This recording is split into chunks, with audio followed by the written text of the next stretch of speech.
Gracias porque usted nos ha permitido estar juntos en su casa de oración, Señor, alabando, glorificando su nombre. Gracias, Señor, por su Hijo Jesucristo, quien murió en la cruz por nosotros, siendo que no lo merecíamos. Él mostró su amor para con nosotros. Gracias, Señor, por este mensaje, a donde podemos ver a nuestro Señor Jesucristo como nuestro modelo a seguir en cuanto a crecimiento espiritual, en cuestión a fortalecimiento espiritual. Gracias, Señor, por todo lo que nos ha dado, en el nombre precioso de nuestro Señor y Salvador Jesucristo, nuestro Señor y Dios. Amén. Amén. Muy bien, vamos a leer nuevamente el versículo 40, hablando de Cristo Jesús. Tenía 12 años, un poquito antes, 10, 11, 12 para cuando esto sucedió. Dice, y el niño, Cristo, crecía y se fortalecía. De eso estamos hablando, de fortaleza. No fortaleza como la de Sansón, sino una fortaleza espiritual. Y se llenaba de sabiduría, y ahorita vamos a ver eso también, fortaleza de sabiduría, y la gracia de Dios era sobre él. Para la edad de 12 años, nuestro Señor Jesucristo estaba creciendo y fortaleciéndose en espíritu. Él estaba lleno de sabiduría y de gracia para con Dios. La gracia de Dios estaba sobre él. Vamos a adelantarnos al último versículo de este capítulo y lo vuelve a mencionar. Lucas capítulo 2, versículo 52. Y Jesús crecía en sabiduría y en estatura y en gracia para con Dios y los hombres. Entonces Cristo Jesús, siendo Dios, el creador del universo, es que tenemos que entender esto. Cristo Jesús tuvo una niñez igual que la nuestra, pero sin pecado. Pero era igual a la nuestra. Y Él tenía que fortalecerse y crecer espiritualmente, porque era un niño, tenía una vida de niño, pero sin pecado. Él no nació, tenemos que recordar siempre la unión hipostática. Tenemos que recordar siempre la unión hipostática. Recuerden, ¿qué es la unión hipostática? La unión hipostática es que Jesucristo es 100% hombre y a su vez 100% Dios. Y estas dos naturalezas, o es una sola para Él, no son dos, para Él es una sola, es una unión. 100% hombre, 100% Dios, no se contradicen una para con la otra. Él es Dios. Pero Él era 100% humano y Él tenía que, en su humanidad, al igual como nosotros, crecer. Y Él aquí vemos que Él está creciendo en sabiduría, es decir, conocimiento, y creciendo en gracia. Él es nuestro modelo a seguir, ¿no es así? Pedro, ¿qué nos dice Pedro? Vamos rápidamente a la segunda epístola de Pedro, capítulo 3 y versículo 18. Vean lo que Pedro nos dice a nosotros, la iglesia. Segunda de Pedro 3, 18. Antes bien, creced en la gracia y el conocimiento de nuestro Señor y Salvador Jesucristo. A Él sea gloria ahora y hasta el día de la eternidad. Amén. Entonces, lo mismo que Cristo Jesús tuvo que hacer en su humanidad, es lo mismo que nosotros, los miembros de la iglesia nuevo testamentaria, tenemos que hacer también en nuestra humanidad.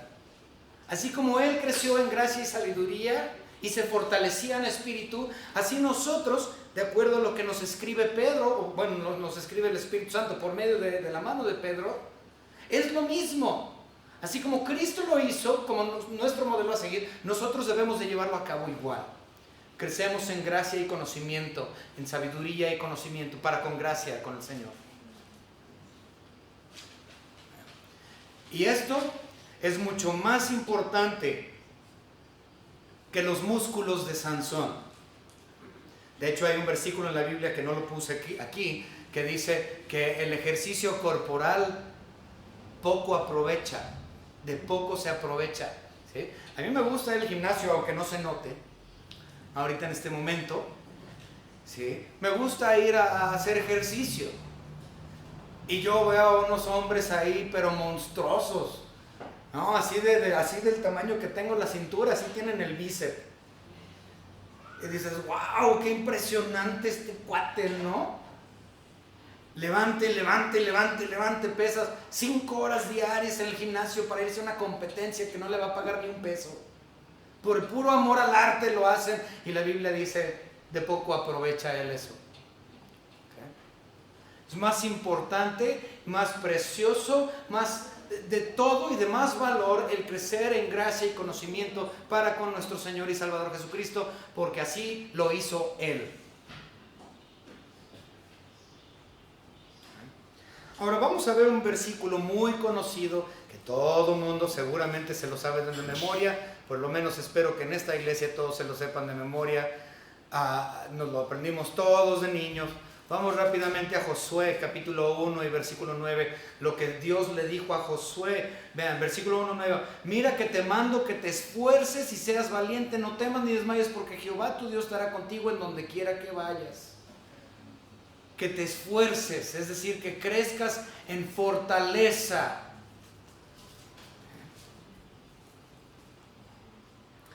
Ahora, ¿cómo es que puedo crecer o fortalecerme?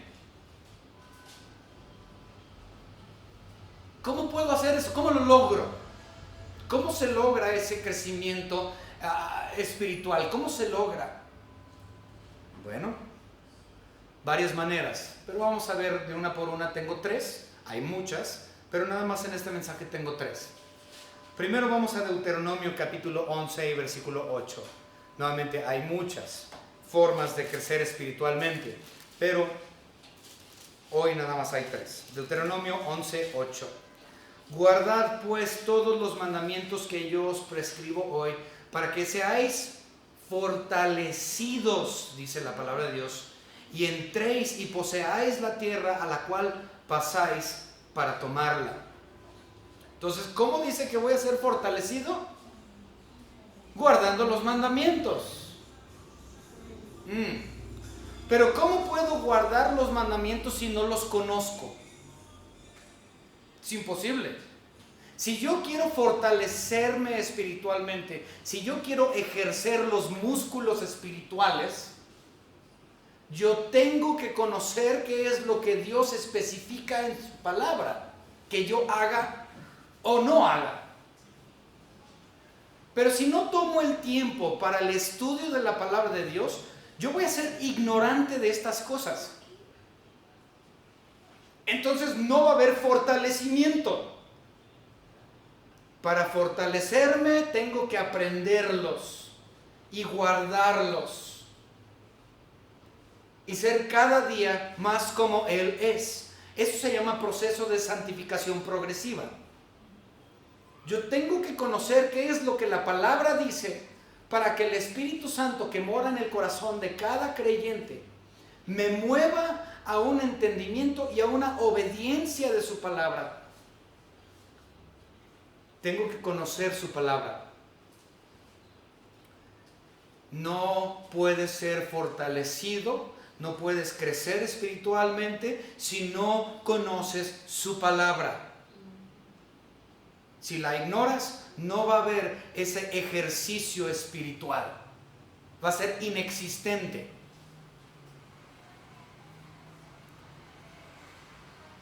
Entonces tengo que tener un conocimiento de la palabra de Dios.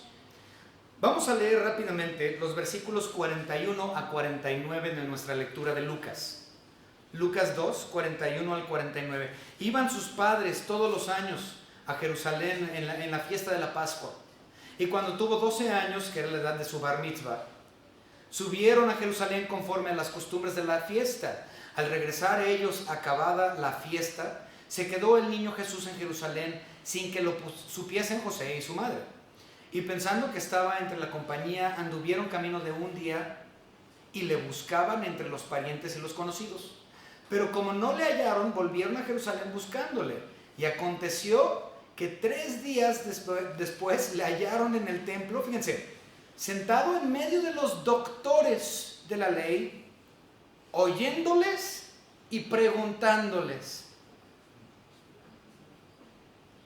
Oyéndoles y preguntándoles. Entonces estaba él aprendiendo de ellos, pero él también estaba haciéndoles preguntas acerca de la palabra.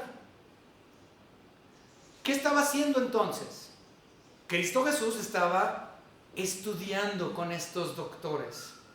Él estaba aprendiendo y enseñándoles a ellos también. Es tremendo. Él estaba ahí para... Y fíjense, un niño de 12 años.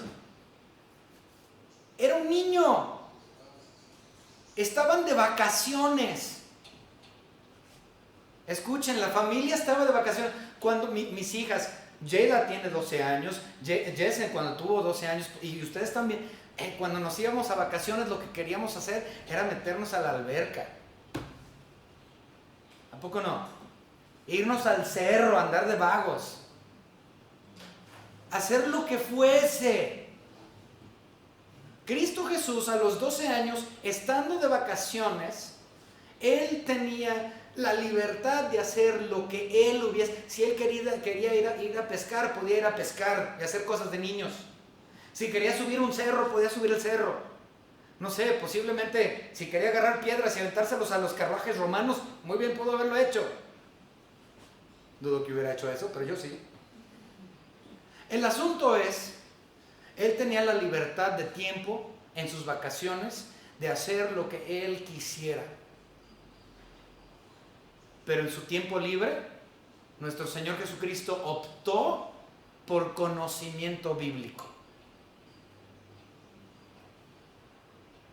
Un niño, que no se aguantan los niños, Él decidió mejor quedarse a estudiar y aprender.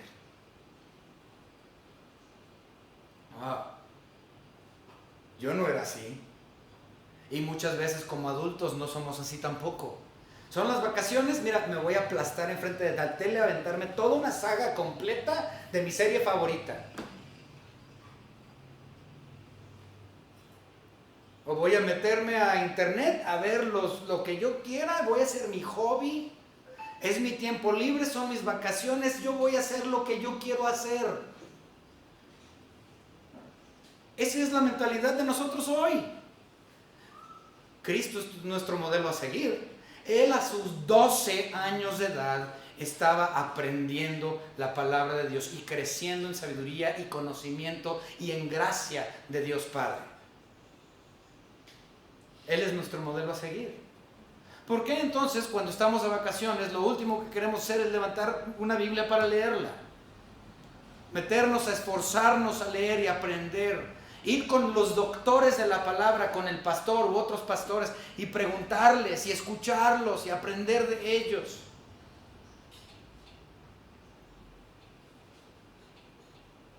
Nuestros ratos de vacaciones los utilizamos como ratos de ocio, en vez de oportunidad para crecer en gracia y conocimiento. Si Cristo Jesús lo pudo hacer a los 12 años de edad, ciertamente nosotros, se supone que como adultos mayores, adultos maduros, deberíamos de poder hacer. Él creció en conocimiento, en sabiduría, en gracia.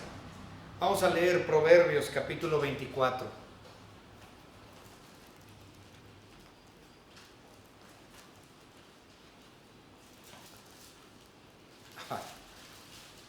Agarré una Biblia que no había agarrado en años y tiene todas las hojas pegadas. Proverbios 24, versículo 5. Proverbios 24, 5 dice: el hombre sabio es fuerte y de pujante vigor el hombre docto.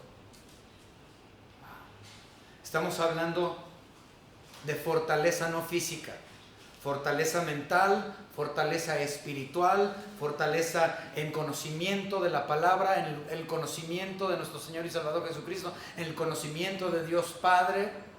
Y dice, ese tipo de conocimiento, esa sabiduría te hace fuerte. Espero que ustedes estén tomando sus ratos libres para estudiar y ser cada vez más como Cristo.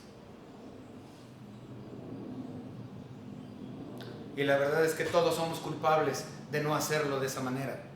Yo sé que yo soy culpable. A mí me gusta sentarme enfrente de la tele Pero tengo que pensar y decir, ¿sabes qué, Señor? No. Quiero aprender hoy más de ti. Y nos sentamos a estudiar.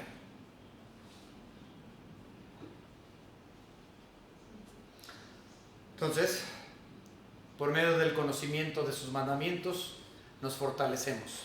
Segunda forma en que nos fortalecemos espiritualmente es por medio de la humildad, por medio del ser humildes.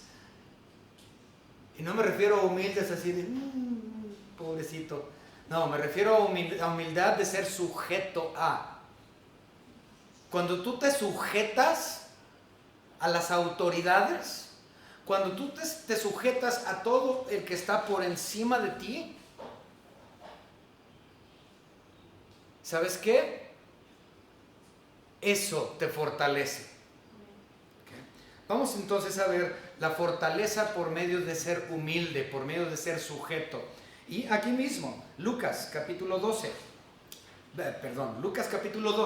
Vamos a leer los versículos 46 al 51.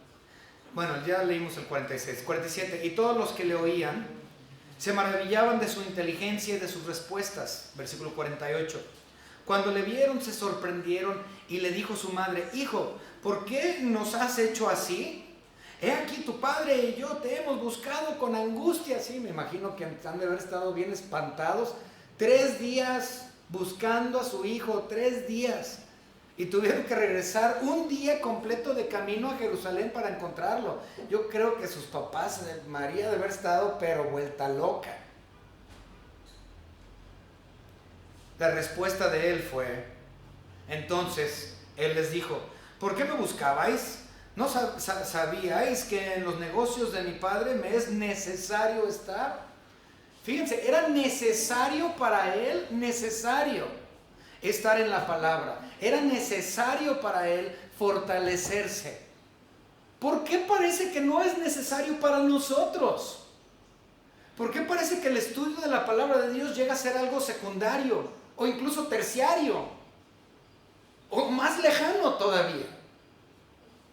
Como cristianos comemos, respiramos y soñamos la palabra de Dios, o por lo menos se supone que eso debe de ser así, porque se nos es necesario.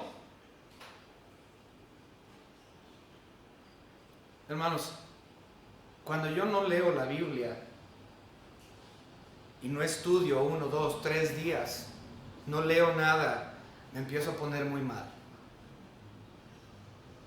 Me es necesario estar en la palabra. No es una cuestión secundaria o terciaria, es una cuestión primaria. Y como hombre, como cabeza de mi hogar, debe de ser primario. Porque ese es mi guía para ser un padre. Su palabra es mi guía para ser un buen esposo. Es lo primario, no lo secundario, no lo terciario.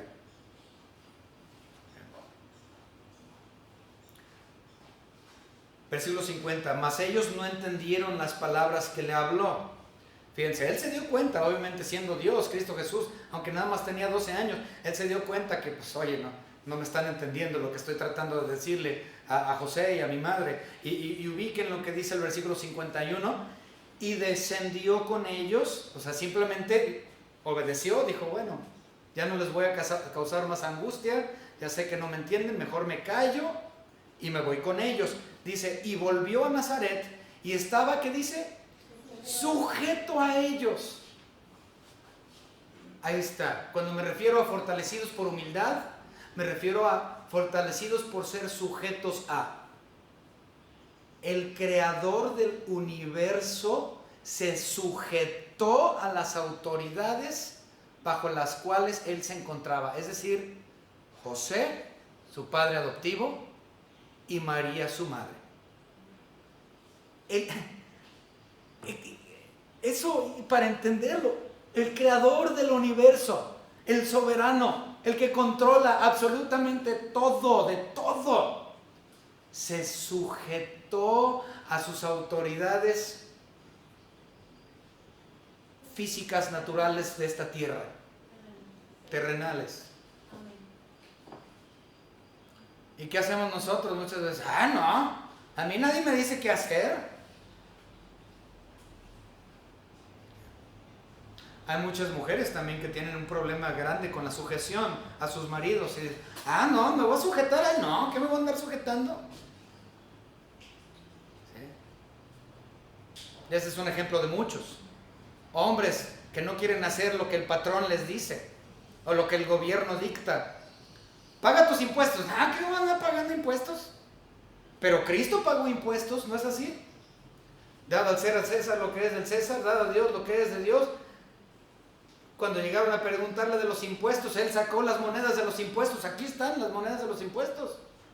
Cristo pagaba impuestos al gobierno. Y luego en Romanos capítulo 13, Pablo nos dice por medio del Espíritu Santo que nos sujetamos a las autoridades que Dios ha puesto sobre nosotros, porque ellos llevan la espada y Dios los puso ahí. Eso es lo que dice todo Romanos capítulo 13, de eso platica. Entonces, ¿por qué como cristianos no podemos ser más como Cristo es y sujetarnos a las autoridades que Dios nos ha puesto?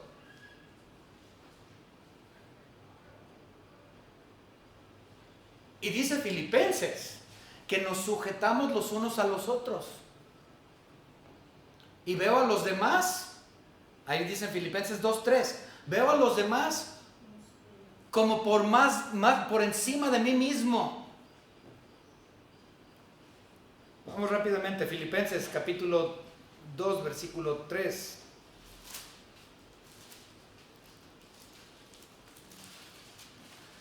Esto está horrible. Ok. Filipenses capítulo 2, versículo 3. Nada hagáis por contienda o por vanagloria, antes bien con humildad, es decir, por sujeción, estimando cada uno a los demás como superiores a él mismo. O sea, nos sujetamos los unos a los otros. Cristo Jesús se sujetó ante su madre y padre terrenal. Cristo se sujetó a Dios Padre. Cristo se sujetó a las autoridades, al gobierno. ¿Y por qué nosotros simplemente no podemos? Pues por débiles. ¿Crees que ser sujeto te hace débil? No, ser sujeto te fortalece. Entonces crecemos, nos fortalecemos espiritualmente, uno, por el conocimiento de su palabra. Número dos, por una actitud de sujeción, de sumisión. Si Cristo lo hizo y Cristo era débil, no. Entonces, ¿por qué nosotros rehusamos hacerlo tantas veces?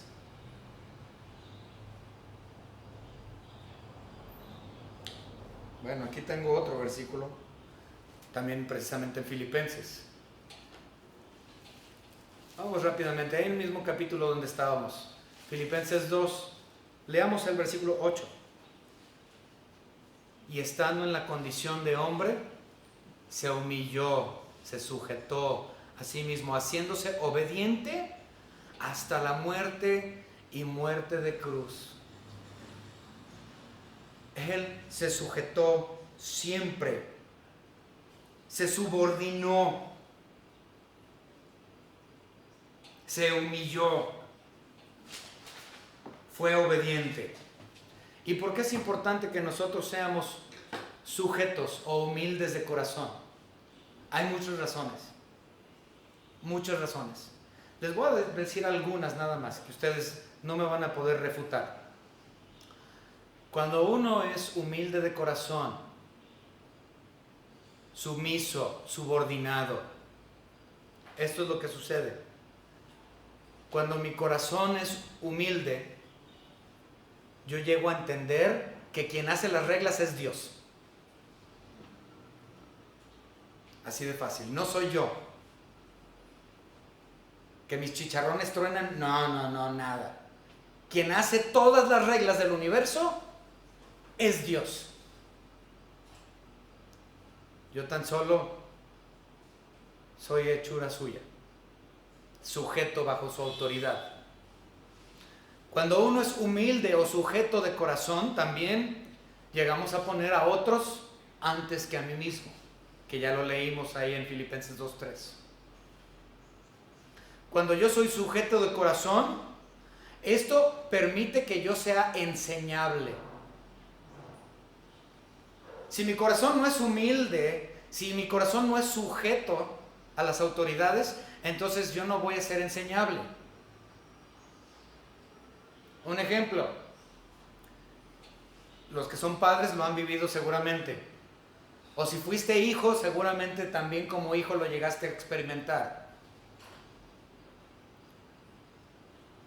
Cuando mi papá me trataba de enseñar algo y yo era niño, me decía, hijo, te voy a enseñar, y yo le decía, ya sé, ya me la sé.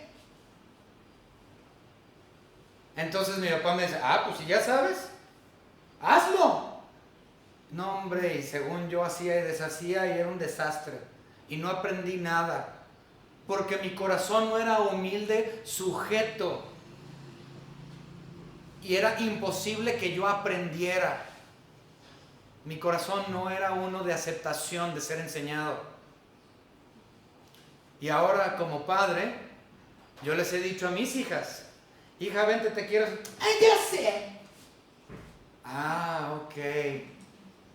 Entonces lo viví de niño con mi padre y ahora lo estoy viviendo de padre con mis hijas, porque no hay un corazón afable, no hay un corazón enseñable, porque no hay humildad, no hay sujeción, no hay subordinación. Entonces no hay crecimiento. ¿Quieres ser fuerte espiritualmente? Sujétate, humíllate, subordínate para que crezcas.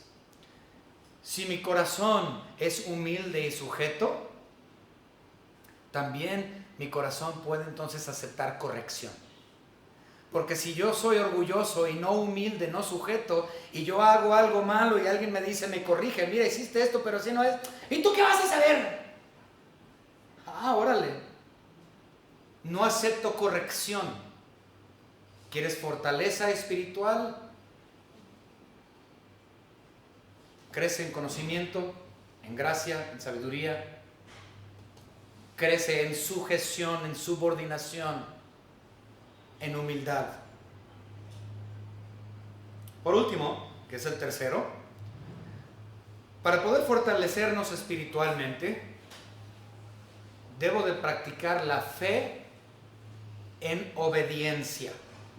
La fe en obediencia.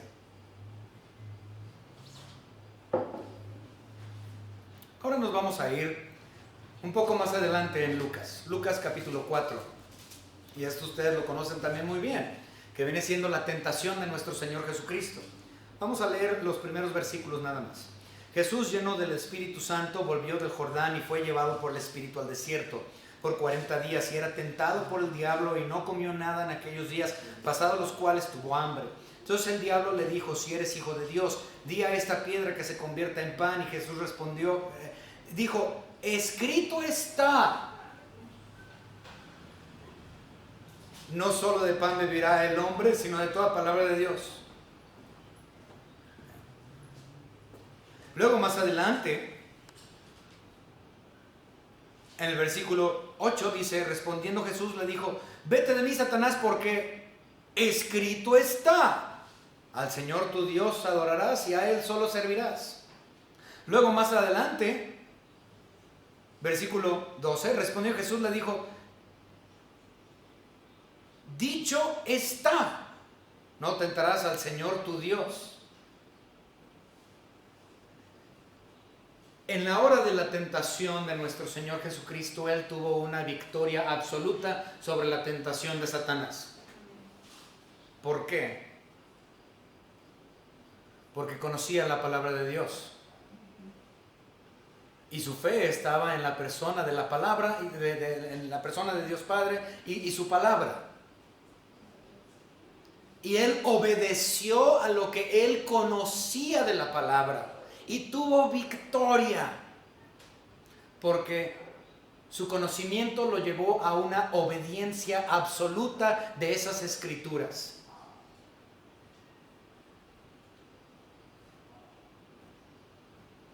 Pero nosotros somos tentados también en muchas ocasiones y tenemos victoria, no como deberíamos de.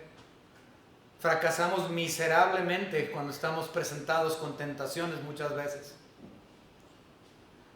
Porque no tengo el conocimiento, no tengo la sabiduría, no tengo el interés siquiera de hacerlo. Mis ratos libres me la paso haciendo lo que sea, rascándome el ombligo, menos creciendo en gracia y conocimiento. Entonces cuando llega la tentación, yo no sé qué decir, no sé qué hacer, no sé qué pensar y hago lo que mi carne desea y no lo que la palabra desea. Entonces, ¿dónde está mi fe en obediencia? ¿Creo lo que estoy leyendo? ¿Creo en lo que dice? ¿Tengo fe en la palabra que esto es real? ¿Tengo fe que esto es palabra de Dios? Y si es así y realmente tengo fe, entonces tengo que ponerlo en práctica. Entonces, ¿dónde está tu fe? La práctica, la obediencia de la palabra. Cristo Jesús la obedeció y tuvo victoria. Nuestro mismo, el medio hermano de nuestro Señor Jesucristo, el medio hermano de Cristo, que es Santiago, en la Biblia, él menciona que es uno de los grandes obstáculos para muchas denominaciones carismáticas. Muéstrame tu fe sin tus obras, ¿no? O sea, no es una cuestión de decir simplemente tengo fe. Es, si tienes fe, entonces actúa. Muéstrame con hechos que esa fe es verdadera. Porque de nada me sirve que me digas que tenga fe y luego vives como tu regalada gana te pega. Si tienes fe, vas a obedecerla. Es una fe en acción. Si me dices que conoces la palabra de Dios, entonces demuéstralo con evidencia. Evidencia es obedecer. Cristo Jesús tuvo victoria sobre la tentación porque Él tenía fe en lo que estaba escrito y Él lo comprendía y Él lo demostró y tuvo victoria sobre Satanás. Fe en obediencia, fe en acción. Ahora voy a regresar rápidamente a Sansón. Lo mencioné al inicio y voy a regresar a Sansón otra vez. ¿Sabían que hay muchas similitudes entre Sansón y Cristo Jesús? Sansón es un antitipo de Cristo. ¿Sí? Recuerden, hay tipos y antitipos. Y muchos de los antitipos son muy parecidos a Cristo Jesús en muchas cosas, como también Salomón. Muchas personas piensan que Salomón es un tipo de Cristo porque se parecen muchas cosas, pero no. Hay más diferencias entre Salomón y Cristo que las que tienen cercanas, las que tienen como denominador igual. Pero igual Sansón, fíjense, a Cristo Jesús y a Sansón su nacimiento fue declarado por ángeles, a los dos. Dijo de un ángel que iban a ser Sansón, dijo un ángel que iban a ser Cristo. Ambos, tanto Sansón como nuestro Señor Jesucristo, fueron llamados para liberar al pueblo de Dios. A eso fueron llamados, a liberar al pueblo de Dios, Israel. Ambos fueron conocidos por su fortaleza. Uno su fortaleza física, el otro su fortaleza espiritual. Ambos fueron tentados. Tanto Sansón como nuestro Señor Jesucristo se encontraron en tentación. Y ambos iban a dar su vida por el pueblo. Entonces, muchas similitudes, pero sus contrastes son totalmente opuestos. Un contraste grande. ¿Por qué? Porque uno cayó en tentación y el otro tuvo victoria. Uno obedeció y el otro no obedeció. Uno es un gran ejemplo de nuestra vida, el otro absolutamente no. Entonces, ¿cuál es la diferencia? La obediencia, la fe en acción. Uno obedeció y el otro no. Sansón conocía la palabra de Dios. Recuerden, Sansón fue un juez. Fue uno de los jueces que Dios apuntó para Israel. Y él conocía las escrituras, pero nunca fue una fe en acción. No fue una obediencia a la fe que él decía que él tenía.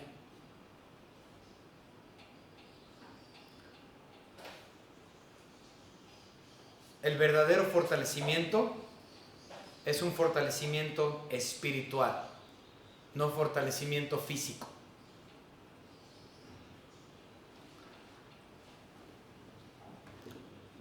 Como les dije, hay muchas otras formas de fortalecernos espiritualmente, muchas otras. Hoy solamente vimos algunas. Pero lo mismo que Dios le dijo a Josué, es lo mismo que nos dice a nosotros hoy.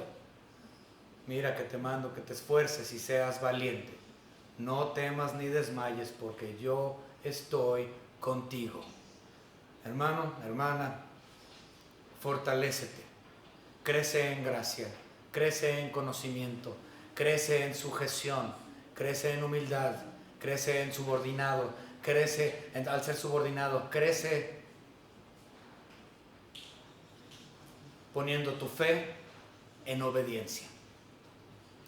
Espero que esto haya sido de bendición para ustedes, de edificación esta mañana.